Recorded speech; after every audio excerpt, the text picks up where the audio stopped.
सुलभा के पति विनीत ने उसे डिलीवरी के लिए मायके भेज दिया था क्योंकि उसकी मां नलिनी ने उसकी मदद करने के लिए साफ साफ मना कर दिया था।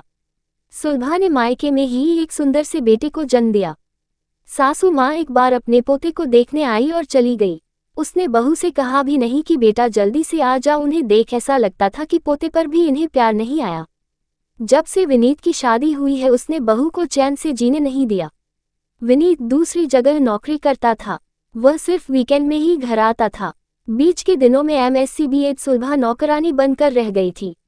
विनीत ने मां को बहुत समझाने का प्रयास किया पर वह अपने करतूतों से बाज नहीं आई। बहू ने वहीं पर एक स्कूल में नौकरी ज्वाइन कर लिया ताकि सास के साथ ज्यादा समय व्यतीत नहीं करना पड़ेगा। वह भी कोई कम नहीं थी, उसने काम वाली बाई को हटा दिया।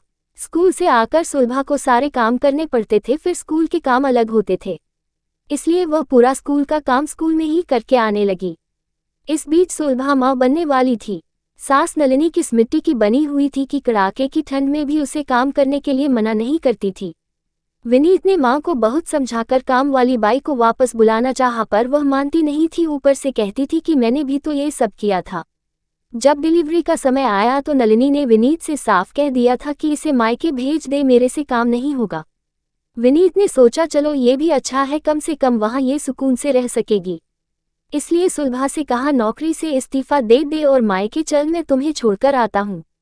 उस समय मायके जाने के बाद सुलभा फिर वापस ससुराल नहीं आई थी।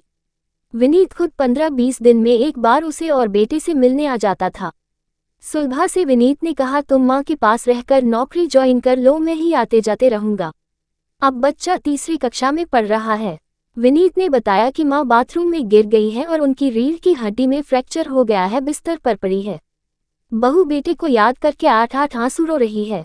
विनीत उन्हें रोते हुए देखकर कहा माँ सुलभा बहुत अच्छी थी, मैंने आपको बहुत समझाने का प्रयास किया था, आपने ही उसे घर में रहने नहीं दिया। बेटा बहू पोते के साथ आराम की जिंदगी जीना था आपको, परंतु आपने खुद अपनी किस्मत बदल ली है। मैं कुछ नहीं कर सकता हूँ। अब आठ आंसू रोने से भी समय नहीं बदल सकता है।